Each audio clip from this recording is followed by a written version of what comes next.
সুপ্রিয় শ্রোতা মণ্ডলী, আমরা অনেক নীতিবাক্য আমরা শিখেছি স্কুলে, কলেজে বা বাবার মুখে, বা অনেক আমরা নীতিবাক্য শিখেছি। তার মধ্যে একটা নীতিবাক্য হচ্ছে এটা যে একটি গাছ একটি প্রাণ, গাছ লাগাও প্রাণ বাঁচাও। অনেক রকমের আমরা এই গাছের জন্য আমরা মোটিভেশন স্পিচ আমরা অনেক শুনেছি। আপনি একটা ছোট গল্প বলি। ধরুন আপনার একটা বাগান আছে, একটা বাগান বেশ ভালোই, আম বাগান। ঠিক ডিসেম্বর মাস, যে সময় আম ধরে না, ঠিক সেই সময়তে একজন 30 বছরের একজন যুবক, একটা ছেলে, বেশ বলিষ্ঠ একটা সুন্দর একটা ছেলে, সে দূর থেকে আসছে দুপুরবেলাতে, ভরা দুপুরে। তার ক্ষুধা পেয়েছে।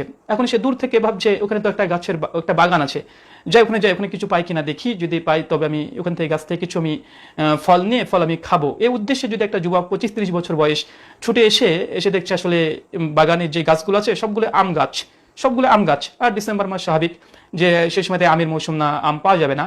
এখন সে যুবক তখন সে খুঁজে দেখছে যে না, কোনো গাছে কোনো ফল নেই, কারণ এটা ডিসেম্বর মাস, এখানে আম পাওয়া যাবে না। তখন সঙ্গে সঙ্গে সে যুবক রাগান্বিত হয়ে গিয়ে সে আপনার বাগানটিকে পেট্রোল দিয়ে, আগুন দিয়ে জ্বালিয়ে পুড়ে ছারখার করে দিল। বলুন তো, এমন যদি আপনার সঙ্গে ঘটে, আপনি কেমন মনে করবেন এই যুবকটাকে? প্রথমত মনে করবেন যে একটু পাগল, এই যুবকটি পাগল, ডিসেম্বর মাস কেন গাছে আম কি গাছে ধরবে? জি না। 2 নম্বর, যে একে একজন চোর বলা যেতে পারে, কেননা একটা মালিকের অনুমতিবিহীন একজন ব্যক্তি এসে গাছ থেকে আম বা যে কোনো ফল ছিঁড়বে, এটা কখনোই এটা গ্রহণযোগ্য না, এটা কখনোই এটা কেউ অ্যাকসেপ্ট করবে না, কবুল করবে না। মানুষ মালিককে না জানিয়ে গাছ থেকে ফল ছিঁড়বে, এটা একটা নিঃসন্দেহে একটা পাপের কাজ, এটা চুরি, এটাকে পর্যায়ে চুরি বলা যায়। 3 নম্বর, সেই গাছটাকে সে আগুন জ্বালিয়ে দিয়ে যদি পুড়িয়ে দেয় মালিকের অনুমতি ব্যতি রেখে, অপরাধ কি গাছের অপরাধ এটাই যে ডিসেম্বর মাসে গাছে কোনো আম নেই। তো এই গাছটার কি অপরাধ? তো আপনারা অবাক হবেন, আসলে ঠিক এই ঘটনাটি বাইবেলে আছে। একজন ব্যক্তিত্ব, বিশিষ্ট একজন ব্যক্তি, যার নাম ঈসা আল মাসিহ, আমরা মুসলিমরা বলে থাকি, খ্রিস্টানরা বলে জিজাস ক্রাইস্ট বা ইয়েসু বা যিশু, এই নামে পরিচিত। ঠিক যীশু খ্রিস্টের ব্যাপারে বাইবেলে এই গল্পটাই একটা গল্প নকল করা হচ্ছে যিশুর জীবনীতে। আপনি কি এমন ঘটনা বিশ্বাস করতে পারবেন? আপনি বাইবেল যদি খোলেন, স্বাভাবিকভাবে মার্ক খুলবেন, 11 অধ্যায় 11 থেকে 24 পদ পড়বেন। মার্ক 11 অধ্যায় 11 থেকে 24 পদ পড়বেন, এবং ম্যাথিউ 21 অধ্যায় 18 থেকে 21 পদ পর্যন্ত পড়বেন। এই ঘটনাটা আছে কেমন, যে জিসাস ক্রাইস্ট তিনি বেথলেহেমে থেকে তিনি চলে আসছেন, তিনি জেরুসালেমে ঢুকবেন। আস্তে আস্তে দুপুর, যিশুর অনেক ক্ষুধা পেয়েছে। যিশুর সঙ্গে আরো সঙ্গী সাথী তারা আছে, তারা হাওয়ারি আছে। তো রাস্তা দিয়ে আস্তে আস্তে যখন অনেক প্রচন্ড ক্ষুধা পেয়েছে ভরা দুপুরবেলাতে, তখন দূরে দেখছে যে একটা ডুমুর একটা গাছ আছে। যিশু তখন মনে করলেন যে হ্যাঁ, ওই গাছের কাছে যদি যাই, ওখানে গিয়ে দেখি ওখানে কোনো ফল আছে কিনা, সে ফল গাছে যদি থাকে সে খাবে, এই উদ্দেশ্যে সে চলে এসেছে। প্রচন্ড ক্ষুধা পেয়েছে স্বাভাবিক, এসে গাছে সে দেখছে গাছে কোনো ফল নেই। কেননা সেই সময়তে বাইবেলে বলছে সেই সময়তে ডুমুরের সময় নয়, ডুমুরের মৌসুম নয়, গাছে ফল নেই। তখন যিশু রাগান্বিত অবস্থায় হয়ে তাকে অভিশাপ দিয়ে যখনই দিয়েছে, মার্ক বলছে যে সঙ্গে সঙ্গে গাছটা মারা গেল। আর যিশুর যে সঙ্গী ছিল তার আশ্চর্যজনিত হলো, কি চমৎকার একটা আশ্চর্য, একটা অলৌকিক কাজে অভিশাপ দেওয়ার সঙ্গে সঙ্গে মরে গেল। আর লুক যেটা আছে, আর বিশেষ করে ম্যাথিউ যেটা 21 অধ্যায় একদম 18 থেকে 21 পদ, সেখানে বলা হচ্ছে যে যিশুর এই ঘটনার পরে যিশু জেরুসালেমে আসলেন, জেরুসালেমে এসে অনেক কাজকর্ম করলেন। পরের দিন যখন ফিরে আসছেন, এসে তখন শিষ্যরা দেখলো গাছটা মারা গিয়েছে। এক কথায় গাছটা মারা গিয়েছে। তবে বাইবেলে একটা কন্ট্রাডিকশন আছে, মার্ক বলছে তাৎক্ষণিক গাছটা মারা গিয়েছিল, আর মথি বলছে না পরের দিন। জেরুসালেমে মন্দিরের কে ভাঙাচোরা অনেক কিছু করেছে, অন্য একদিন আলোচনা করব। তারপরে এসে এটা কন্ট্রাডিকশন, মার্ক বলছে যে না সঙ্গে সঙ্গে মৃত্যুবরণ করেছে, আর মথি বলছে যে না এটা পরের দিন গাছটা মারা গিয়েছে। তার মানে বোঝা যাচ্ছে যে যিশুর জীবনীতে বাইবেল মধ্যে কন্ট্রাডিকশন, পরস্পর বিরোধী। সূরা নিসা 82, আল্লাহর কিতাবের মধ্যে কখনো পরস্পর বিরোধী কথা থাকতে পারে না। তো বাইবেলে এই ঘটনা যে সম্পূর্ণ কাল্পনিক, জালিয়াতি, ঈসা আল মাসির বিরুদ্ধে মিথ্যা রচনা করা হয়েছে, এটা তার প্রমাণ যে পরস্পর বিরোধিতা আছে। আসেন আমি কিছু এখানে আলোচনা করি এই বিষয়ের উপরে। তো প্রথম কথা হচ্ছে এটা যে যিশু, খ্রিস্টানরা তাকে ঈশ্বর মনে করে বা ঈশ্বরের পুত্র বলে, আমরা মুসলিমরা তাকে নবী হিসেবে বিশ্বাস করি। আপনি চিন্তা করতে পারছেন যে কোনো নবী একটা নোংরা একটা কাজ করতে পারে, একটা নির্বুদ্ধিতার একটা কাজ করতে পারে, যে তার ক্ষুধা পেয়েছে, তিনি ডুমুর যে সময়তে ধরবে না, সেই সময় ডুমুর গাছের কাছে গিয়ে ডুমুর চাইতে যাবে একটা 25-30 বছরের একটা যুবক। যীশু খ্রিস্টের কথা বাদ দেন, তিনি একজন পবিত্র একজন ব্যক্তি, কিন্তু বাইবেলে খ্রিস্টানরা যীশু খ্রিস্টের নামে এরকম একটা নির্বুদ্ধিতার একটা পাপিষ্ট হিসেবে যীশুকে উল্লেখ করেছে। আমরা মুসলিমরা আমরা মানি না, আমরা বিশ্বাস করি জিসাস ক্রাইস্ট ওয়াজিহান ফিদ দুনিয়া অল আখিরা। আল্লাহ বলেছেন যে যীশু খ্রিস্ট ইহকাল তথা এই জগৎ এবং পরকাল তথা কিয়ামত, এই দুই জগতে তিনি একজন মহাসম্মানিত একজন ব্যক্তি। সূরা ইমরান সূরা 3 আয়াত নম্বর 45। কিন্তু বাইবেলে চিত্রায়িত করা হয়েছে যিশু একজন নির্বোধ, একজন বোকা, একজন গাছকে তিনি মেরে ফেলেছেন। কেন? তার ক্ষুধা পেয়েছে, গাছের মৌসুমে গাছে ফল দেয়নি এই জন্য। এরকম নির্বোধ আমাদের নবী ছিল না। খ্রিস্টানরা এটা যিশু খ্রিস্টের নামে আমাদের নবী নামে মিথ্যা অভিযোগ ইলজাম লাগিয়েছে, কালিমা লেপন করেছে, আমরা মোটেও মানি না। 2 নম্বর বিষয়, যে যীশু খ্রিস্টের কথা বাদই দেন, 25-30 বছরের কোনো যুবক যদি এই কাহিনীটা করে তাই কি বলবেন? টাটকা পাগল বলবেন। কিন্তু যীশু খ্রিস্টের সঙ্গে এই কাহিনীটা জুড়ে দিয়েছে। 2 নম্বর পয়েন্ট আমরা যদি লক্ষ্য করে দেখি, যে এই যে গাছটা যে মারা গেল বা গাছটাকে যে অভিশাপ দিল, যীশু খ্রিস্ট চিন্তা করেন ঈশ্বরের পুত্র, মানে খ্রিস্টানরা বিশ্বাস করে, তো ঈশ্বরের পুত্র তিনি কিভাবে জানলেন না? বা এই গাছের কি কোনো অপরাধ ছিল? গাছটার কি কোনো অপরাধ ছিল? কেননা তার এখন মৌসুম আসেনি, ফলের সময় আসেনি, ফল হয়নি।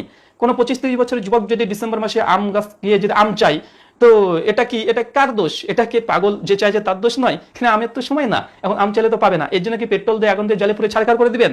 যদি করেন, এটা কি পাপী ব্যক্তি কি পাপী ব্যক্তি নয়? অবশ্যই পাপী ব্যক্তি, পাগল ব্যক্তি, নির্বোধ ব্যক্তি, মানে যত আপনি লেন ভাষা ব্যবহার করতে পারবেন সবগুলো এই ব্যক্তির জন্য প্রযোজ্য হয়।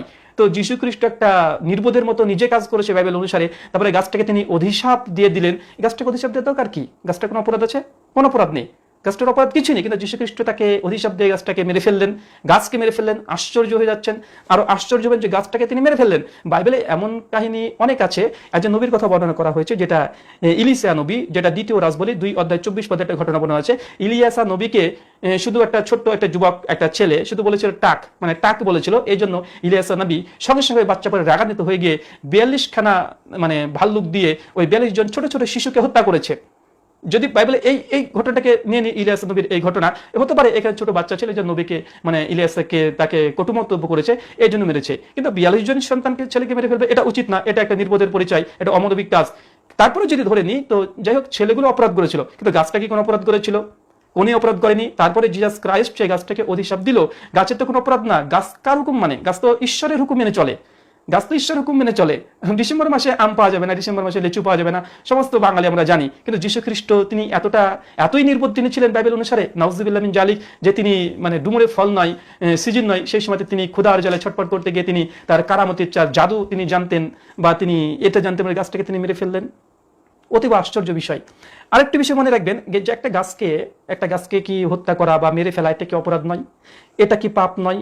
এটা অবশ্যই পাপ। আর কোনো খ্রিস্টান যদি বলে না এটা পাপ নয়, এটা যীশু খ্রিস্ট করেছে, এটা পাপ নাই, তো ঠিক আছে, ধরে নিলাম। ধরুন আপনার একটা বাগান আছে, বড় বাগান আছে, আমি বাগানে গেলাম, গিয়ে আপনার 2টো গাছ, 4টে গাছ বা 10টা গাছকে আমি আগুন দিয়ে জ্বালিয়ে পুড়ে ছাড়খাড় করে দিলাম। অনেক জায়গায় দেখা যায় যে আমাদের গ্রাম বাংলায় দেখা যায় যে কারোর সঙ্গে যদি হিংসা বিদ্বেষ ঝামেলা হয়ে যায়, তো পাশে বাড়ির লোক করে কি, একটা বিষ বা কোনো কিছু নিয়ে এসে তারা গাছের পাতার মধ্যে মিশিয়ে দেয়, বা গাছের পানি মানে গাছের গোড়ার কাছে গিয়ে বিষযুক্ত পানি দিয়ে দেয়, গাছটা মারা যায়। এটা কি অপরাধ নয়? যদি অপরাধ যদি না হয়, এটা যদি পাপ না হয়, তো এক কাজ করা যেতে পারে, খ্রিস্টানদের যদি কোনো বাগান থাকে, আমরা যাবো, গাছকে কেটে ফেলবো, আমরা ওখান থেকে ফল নিয়ে চলে আসবো, গাছের গুড়ি নিয়ে চলে আসবো, অপরাধ নয় তো? এটা জিসাস ক্রাইস্ট করেছে। আপনি কি আদর্শ গ্রহণ করবেন? আপনার সন্তানকে কি আদর্শ জিসাসের মতো শিক্ষা দিবেন? বা আপনি কি এটাকে সর্বজনীন আদর্শ ভালো বলে বিশ্লেষণ করে আপনি এটা গ্রহণ করতে পারবেন? কখনোই নয়। আরো একটা পয়েন্ট দেখেন, যে ধ্বংসাত্মক কাজ, একটা নিরো গাছকে ধ্বংস তিনি করে দিলেন। এটা দেখে শিষ্যরা তারা একটু কিছু বলতেন যে প্রভু আপনি গাছটাকে কেন এভাবে করলেন, গাছের কি অপরাধ? কিন্তু তার শিষ্যরাই এতটাই নির্বোধ ছিল বাইবেল অনুসারে, যে তার শিষ্যরা তখন মানে খুশি, কি চমৎকার কাজ করেছে, কি চমৎকার কাজ করেছে। অথচ আলোচনা তার পবিত্র কোরআন মাইদা নম্বর 111 বলেছে যে জিসাস ক্রাইস্টের মানে সঙ্গী হাওয়ারীদের কথা বলেছে, তাদের মর্যাদার কথা বলা হয়েছে। অ্যাকচুয়াল পবিত্র কোরআন সবসময়তে বাইবেল যীশু খ্রিস্ট তার সঙ্গী তার মা প্রসঙ্গে যত নোংরা কথা বলেছে, পবিত্র কোরআন সকলকে ডিফেন্ড করেছে। যীশু খ্রিস্টের বিরুদ্ধে বাইবেলে এত পরিমাণে কথা আছে, নবীদের ব্যাপারে এত কথা আছে, এত নোংরা কথা আছে, এত অভিযোগগুলোকে কোরআন শুধু খণ্ডন করেছে। কিন্তু খ্রিস্টান ভাইরা মনে করে যে আমরা মুসলিমরা আমরা খ্রিস্ট বিরোধী, যে আমরা খ্রিস্ট বিরোধী নয়। আপনাদের বাইবেলে যে ঘটনা আছে, এটা অমানবিক একটা কাজ। একটা গাছকে হত্যা করে দিল, অকারণে গাছের সময় হয়নি, যখন তখন আম গাছে গিয়ে আম চেরে দাম পাবেন না। এটা যিশুকে একটা পাগল প্রমাণ করা হয়েছে, এই ভার্সের মাধ্যমে নির্বোধ প্রমাণ করা হয়েছে, বোকা মানে করা হয়েছে, ভণ্ড শিক্ষক হিসাবে এখানে দেখানো হয়েছে, বা ভেলকিবাজি তিনি জানতেন, এটা তিনি অপব্যবহার করেছেন, এটা শিক্ষা দেওয়া হয়েছে। এটা কোনোভাবে আমরা মুসলিমরা মানতে পারি না। আমরা যীশু খ্রিস্টের লাভার, ভালোবাসি, তাই যীশু খ্রিস্টের নামে কেউ যদি কোনো মন্দ কথা বলে, আমরা মুসলিমরা কখনোই আমরা সহ্য করি না। আমরা তাই প্রতিবাদ করি, সর্বদা প্রতিবাদ করি। কোনো নবী রাসূলের বিরুদ্ধে যদি কেউ কথা বলে, আমরা প্রতিবাদ করি। তো খ্রিস্টানরা বাইবেলের মধ্যে মিথ্যা কাহিনী লিখে রেখেছে। এই জন্যই সম্ভবত গসপেল অফ লুক আর যোহান এই দুজন এই ঘটনাকে তাদের গ্রন্থে তারা নিয়ে আসেনি, কিন্তু ম্যাথিউ আর মার্ক তারা নিয়ে এসেছে। আর আমি বলেছি যে এই ঘটনা যে জাল যিশুর নামে মিথ্যা রচনা করা হয়েছে যিশুরকে একজন মূর্খ প্রমাণ করার জন্য, তার জন্য এটা পরস্পর বিরোধী দুই গসপেলের দুই রকমের কথাও এখানে বিদ্যমান। এখানে খুব বেশি হলে কি হতে পারতো? এমন হতে পারতো যীশু খ্রিস্ট এসেছে গাছে এসে দেখছে যে আসলে ডুমুর তো ধরেনি, কারণ ডুমুরের তখন সময় না, তখন যিশু ঈশ্বরের কাছে প্রার্থনা করতে পারতেন, বা খ্রিস্টানরা মনে করে যে যিশু নিজে নাকি ঈশ্বর, তো তিনি তখন দোয়া করতে পারতেন, প্রার্থনা করতে পারতেন, হে স্বর্গস্থ পিতা বা ঈশ্বর, তোমার গৌরব হোক, তোমার মহিমা আমি বর্ণনা করি যে ঈশ্বর, এই গাছের আমি জানি এখনো সময় আসেনি ফল দেবার, তারপরও তোমার পুত্র বা আমি এখন ক্ষুধার্ত, তুমি এই অসময়ে এই গাছটায় তুমি ফল বৃদ্ধি করে দাও, আমরা খেয়ে এটা পুষ্টি লাভ করি, বা আমি খেয়ে আমার ক্ষুধা নিবারণ করি। এই বলে দোয়া করলে তো ঈশ্বর দিয়ে দিতে পারতো, গাছটাকে দিয়ে দিতে পারতো। তারপর মালিক যদি এসে দেখতো, এখন তো ডুমুরে ফল না, এই গাছে কেন ডুমুর চলে আসলো, কিভাবে আসলো? তখন যিশুর এই শিক্ষা দেখে বা যিশুর অলৌকিক ক্ষমতা দেখে সেই মালিকও তখন হয়তো যিশুর বাণী বা যিশুকে বিশ্বাস করতো, খ্রিস্ট ধর্ম গ্রহণ করতো। অথবা সেই গাছটা একটা অমর একটা গাছে বসে থাকতো, যে চিরস্থায়ী একটা বৃক্ষ, চিরস্থায়ী ফল দেয় এমন একটা বৃক্ষ, এমন একটা নিদর্শন তৈরি করে দিতে পারতো। এটা তো যৌক্তিক ছিল, কারণ যিশু তো অলৌকিক কাজ করতে পারতেন। তিনি দোয়া করতে পারতেন যে স্বর্গস্থ পিতা, তোমার মহিমা আমি বর্ণনা করি, তোমার গৌরব হোক, অসময়ে তুমি গাছকে তুমি ফল দিয়ে আমাদেরকে এই ক্ষুধা নিবারণ করো। এইভাবে যে দোয়াটা তিনি করতেন, তাহলে এটা বেশি অলৌকিক হতো। কেন অসময়ে যিশুর দোয়াতে বা যিশু খ্রিস্টের মাধ্যমে গাছে ফল চলে এসেছে, অসময়ে 12 মাস ফল থাকবে, এটাই তো উত্তম হতো। গাছটা নিদর্শন হয়ে থাকতো, যে গাছটা দেখো যিশু অসময়ে এই গাছটাতে ফল নিয়ে এসেছিল, এটা বেশি উত্তম হতো না গাছটা একটা নির্বোধের মতো মেরে দিল। আশ্চর্য, আমি আশ্চর্য যে এরা এতটা যীশু খ্রিস্টকে কিভাবে নামিয়ে দিতে পারে। তারা মনে করছে যীশু খ্রিস্টের তারা গৌরব বর্ণনা করছে। জি না, বাইবেলের প্রত্যেকটা ভাষায় যীশু খ্রিস্টকে অপমান করা হয়েছে। তারা বাইবেলকে তাকে পরে জীবনী হিসাবে, কিন্তু আপনি বাইবেল যদি একটু গভীরভাবে পড়েন, যীশু খ্রিস্টকে অপমান করা হয়েছে, নির্বোধ, বোকা, পাপিষ্ট হিসাবে বর্ণনা করা হয়েছে। এবং কোনো খ্রিস্টান হতে পারে না যতক্ষণ না বিশ্বাস করে যীশু খ্রিস্ট ঈশ্বরের অভিশপ্ত একজন ব্যক্তি, যতক্ষণ না খ্রিস্টানরা খ্রিস্টান হতে পারে না, যতক্ষণ না বিশ্বাস করে যীশু খ্রিস্ট একজন মালাউন, একজন লানতপ্রাপ্ত, ততক্ষণ তারা ইমান, তাদের বিশ্বাস তাদের মজবুত হয় না, তারা ধার্মিক হতে পারবে না, খ্রিস্টান হতে পারবে না যীশু খ্রিস্টকে যতক্ষণ না তারা অভিশপ্ত বিশ্বাস করে। আশ্চর্য হলেন, বাইবেলের নিউ টেস্টামেন্ট গালাতিয়া 3 অধ্যায় 13 পদ পড়েন, পরিষ্কারভাবে সেন্ট পল লিখে দিয়েছে যে সমস্ত মানুষের পাপের বোঝা নিয়ে যীশু খ্রিস্ট নিজে ঈশ্বরের অভিশপ্ত হয়ে, মালাউন হয়ে আমাদের মুক্তি দিয়েছে। অযৌক্তিক একটা কথা, করে খ্রিস্টান আসলে খ্রিস্টান হতে পারে না। যীশু খ্রিস্ট যখন পাপিষ্ট, এটা যতক্ষণ না তারা অন্তর বিশ্বাস করে ততক্ষণ তারা কখনো খ্রিস্টান হতে পারে। যীশু খ্রিস্টকে নিয়ে তারা নোংরা কথা বলে যীশু খ্রিস্টকে পাপী বানিয়ে তারা নাজাত পাচ্ছে। এটা কি যৌক্তিক? এটা অযৌক্তিক, এটা একদম অযৌক্তিক। প্রিয় খ্রিস্টান ভাই বোনেদেরকে বলবো, এরকম আল্লাজিক্যাল অযৌক্তিক দিয়ে কখনো নাজাত, মুক্তি, সালভেশন পাওয়া সম্ভব নয়। আপনারা পবিত্র কোরআন এবং হাদিসে জিসাস খ্রিস্টের ব্যাপারে অনেক কথা আছে, আপনারা পড়ুন, তুলনা করুন, দেখবেন কোনটা যৌক্তিক, কোনটা বাস্তবসম্মত, কোনটা বাস্তবতায় যদি আপনি নিয়ে আসেন, কোনটাতে আপনি কামিয়াবি হবেন। প্রত্যেকটা আপনি ব্যাখ্যা বিশ্লেষণ করে আপনি দেখতে পারেন।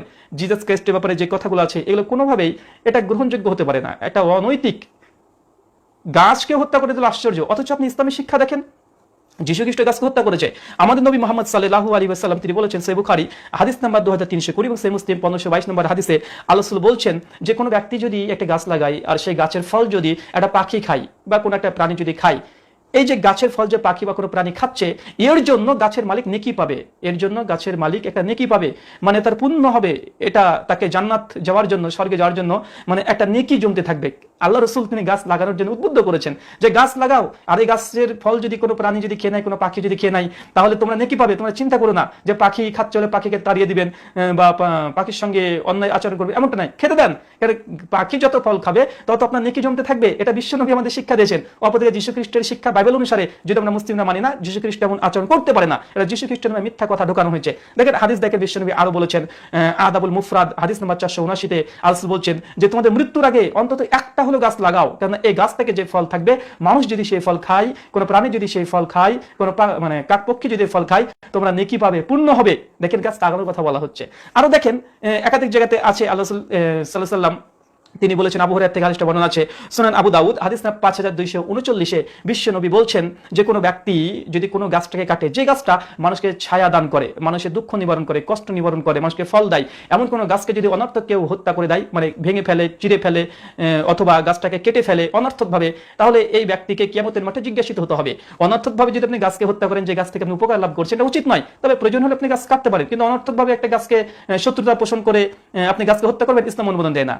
আপনার কোনো প্রতিবেশীর সঙ্গে আপনার শত্রুতা হয়েছে, তার মানে তার গাছটাকে আপনি কেটে দিবেন, গাছটাকে আপনি আগুন জ্বালিয়ে পুড়িয়ে দিবেন, ইসলাম এর অনুমোদন দেয় না, নিষিদ্ধ। কিন্তু জিসাস ক্রাইস্ট এই নিষিদ্ধ হারাম কাজটা করেছেন, এটা অমানবিক কাজ। একটা গাছ একটা প্রাণ, গাছ লাগান প্রাণ বাঁচান, এগুলো স্লোগান সুন্দর, কিন্তু যীশু খ্রিস্ট সম্পূর্ণ এর বিরোধিতা করেছেন। যদিও এটা যীশু খ্রিস্ট করেন নাই, তাই বাইবেল যীশু খ্রিস্টকে কলঙ্ক, এই পাপের কাজটা তার কাঁধে পরে চাপিয়ে দিয়ে খ্রিস্টানরা যীশু খ্রিস্টকে পাপী বানিয়ে দিয়ে তারা নাকি নাজাত নিবে, মুক্তি পাবে। এটা মুক্তির পথ নয়, এটা নাজাতের রাস্তা নয়। ইসলাম যেই মানে সলিউশন দিয়েছে, ইসলামের যে টিচিং, যে শিক্ষা, যে বচন, যে আর্গুমেন্ট ইসলাম পেশ করেছে এটাই একমাত্র জান্নাতের রাস্তা। আপনি যে কোনো জায়গায় দেখেন, আরো আছে, সান ইবনু মাজাহ করবেন হাদিস নাম্বার 3877, বিশ্বনবী মুহাম্মদ সাল্লাল্লাহু আলাইহি সাল্লাম বলেছেন, আবু হুরায়রা একদিন গাছ লাগাচ্ছেন, বিশ্বনবী এসে আবু হুরায়রা রাদিয়াল্লাহু তাআলা আনহুকে জিজ্ঞেস করছে, আবু হুরায়রা কি করো?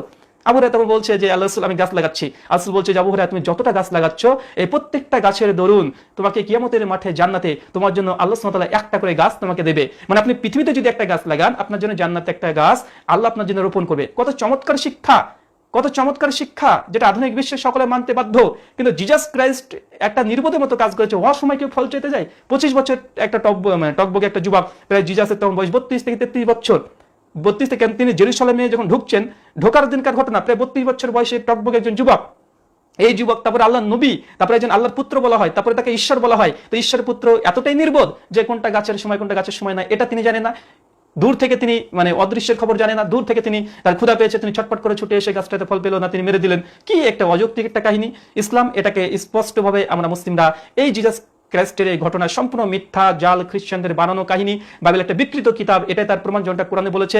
আমরা স্ট্রংলি কন্ডেম ইট, আমরা এই ঘটনাকে আমরা চূড়ান্তভাবে বিরোধিতা করি। আমাদের নবী ঈসা আলাইহিস সালাম, যিশু খ্রিস্ট, ঈসা আলাইহিস মাসিহ, তিনি কখনোই এই কাজটা করতে পারে না। খ্রিস্টানরা এটা তাদের মিথ্যা মুক্তির জন্য যিশু খ্রিস্টকে পাপী বানিয়ে তারা স্বর্গ তথা জান্নাতের টিকিট কিনতে চায়, কিন্তু এটা সম্পূর্ণ কোনোভাবেই এটা সঠিক নয়। তাই প্রিয় খ্রিস্টান ভাই এবং বোন আপনারা যারা আছেন তাকে বলছি, এই শিক্ষা কোনো সর্বজনীন হতে পারে না। ইসলাম যে টিচিং দিয়েছে, যে শিক্ষা দিয়েছে, যে বচন দিয়েছে, এটাই হচ্ছে সর্বজনীন, এটা ইউনিভার্সাল একটা মানে মেসেজ, প্রিন্সিপাল মেসেজ। এগুলো গ্রহণ করুন, ইনশাআল্লাহ আপনার জন্য নাজাত খুব সহজ। কিন্তু যিশু খ্রিস্টের যত টিচিং আছে একটাও বাস্তবসম্মত না, সবগুলো এগুলো অ্যাপোক্রিফা বলা যেতে পারে, এগুলো ক্রফটেড, এগুলো আধুনিক সমাজে কোনোটাই চলবে না। এবং যিশু খ্রিস্টের নামে এগুলো মিথ্যা কেচ্চা কাহিনী ঢোকানো হয়েছে, জাল করা হয়েছে। আপনারা এখান থেকে ফিরে আসুন। আপনাদেরকে রিকোয়েস্ট করছি যে বাইবেল একটা বিকৃত কিতাব, এই কিতাবের মাধ্যমে আপনি স্বর্গে যেতে পারেন না। এটা যিশু খ্রিস্টের নামে মিথ্যা গল্প, কেচ্চা কাহিনী ঢোকানো হয়েছে।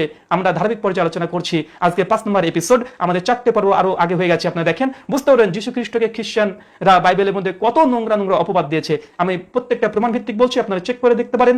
আপনারা যদি বাইবেল না থাকে আপনি মোবাইলে যান, প্লে স্টোরে যান, Bangla Bible, Arabic Bible, English Bible, Urdu Bible, যে কোনো ভাষা আপনি বাইবেল ডাউনলোড করুন, আমার রেফারেন্স চেক করুন। যদি সত্য হয় আমার কথা গ্রহণ করুন, আর যদি সত্য না হয় বর্জন করুন। জিজাস ক্রাইস্ট এই জন্যই বলেছেন, Gospel of John chapter number 8 verse number 32, তোমরা সত্যকে খুঁজতে থাকো, সত্যই তোমাকে মুক্ত করবে। আল্লাহ সুবহানাহু ওয়া তাআলা বলছেন জিজাস ক্রাইস্টের ব্যাপারে, ওয়াজিহান ফিদ দুনিয়া ওয়াল আখিরা, অবশ্যই ঈসা তথা যিশু খ্রিস্ট তিনি ইহকাল এবং পরকালে সম্মানিত এবং আল্লাহর ঘনিষ্ঠদের মধ্যে একজন। যিশু খ্রিস্ট তিনি ঈশ্বর নন, তিনি ঈশ্বরের পুত্র নন, তিনি একজন নবী, একজন রাসূল।